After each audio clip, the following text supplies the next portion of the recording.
Good morning दोस्तों। Last class में हमने ट्रेडिंग और प्रॉफिट एंड लॉस अकाउंट के बारे में डिस्कशन किया था। उसका फॉर्मेट भी हम लोगों ने देखा था कि कैसे ट्रेडिंग अकाउंट का फॉर्मेट बनाया जाता है और क्या क्या चीज़ें उसमें लिखी जाती है। साथ ही साथ हमने प्रॉफिट एंड लॉस अकाउंट के बारे में भी देख लिया था।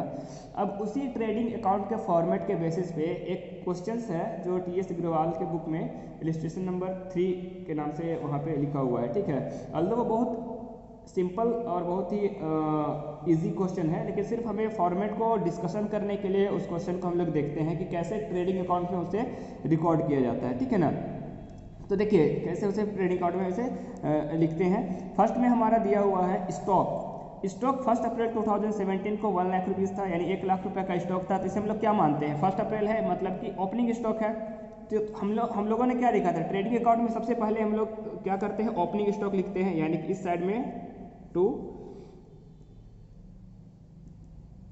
ओपनिंग स्टॉक में हम लोग कोई चीज़ माइनस नहीं करते, तो इसका फुल अमाउंट जो है 1 लाख रुपीज़ है, इसको हम लोग आउटर कॉलम में लिख देंगे 1 लाख रुपीज़। ठीक है ना, अब उसके बाद क्या लिखते हैं हम, इसके बाद लिखते हैं परचेजेस। अब देखिए परचेज लिखा हुआ है आपके 10 लाख रुपए। ठीक है ना, इसमें लिखा हुआ है परचेज 10 लाख रुपए है।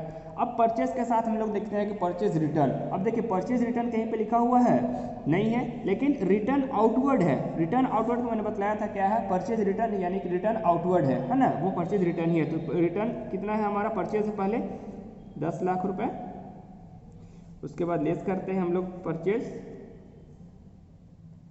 रिटर्न कितना है 80,000, कितना बच जाएगा हमारा 9,20,000 रुपया, 9,20,000।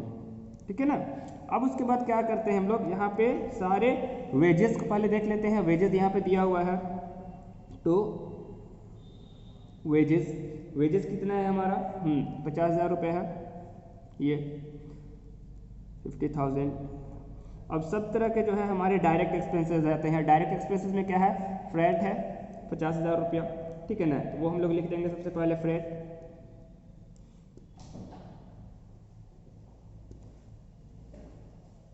$5,000। उसके बाद क्या है, कैरेज इनवर्ड है,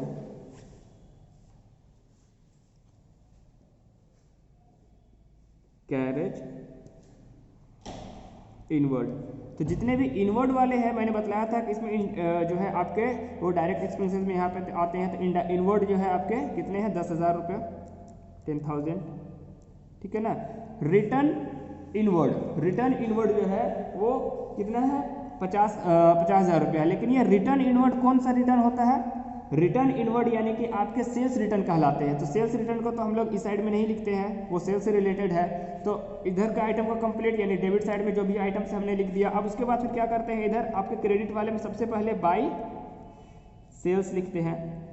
सेल्स में कितना है हमारा, सेल्स 15,50,000 रुपया। तो इसे जो है हम लोग इनर कॉलम में लिख देते हैं 50,50,000। ठीक है ना, लेस करेंगे सेल्स रिटर्न नहीं है, लेकिन रिटर्न इनवर्ड है। रिटर्न इनवर्ड ये हमारा सेल्स रिटर्न ही कहलाता है। ठीक है ना, ये 50,000 सेल्स रिटर्न या रिटर्न इनवर्ड। ठीक है ना, अमाउंट बच जाकर कितना हो जाएगा 15 लाख रुपए।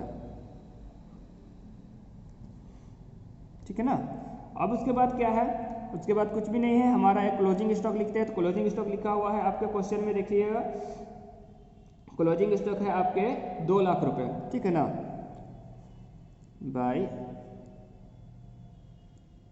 Closing stock 2 lakh. ठीक है, अब क्या करेंगे, टोटल करेंगे दोनों साइड में। एक बार ओवरलुक कर लीजिए, देखिए किधर साइड में ज़्यादा लगा, यहाँ 15 लाख और 2 लाख 17 लाख रुपए हो गया, 17 लैक्स। इधर नहीं अमाउंट ज़्यादा हो रहा, तो यानी कि आपका जो है क्रेडिट साइड ज़्यादा हो रहा 17 लैक्स, यहाँ पे 17 लैक्स। इसे टोटल करेंगे तो ये जो है हमारा कम हो जा रहा है। कितना कम हो रहा है, बैलेंसिंग करके देखिए। तो बैलेंसिंग करके आप निकालेंगे तो यहाँ पे आ जाता है 6,15,000 रुपये।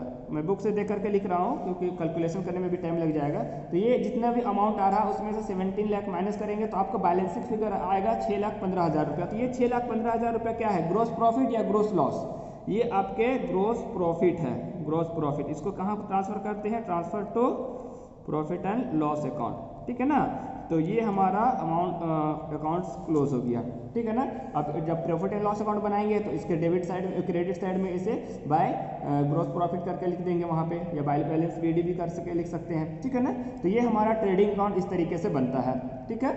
चलिए नेक्स्ट क्वेश्चन जो है इसी से रिलेटेड हम लोग और आगे देख लेंगे। अगर उस तरह से बनेगा तो आप लोग बना करके देखिएगा, जो क्वेश्चन में प्रॉब्लम होगा तो फिर उसको पूछिएगा, ठीक है ना। चलिए आज के लिए इतना ही रखते हैं।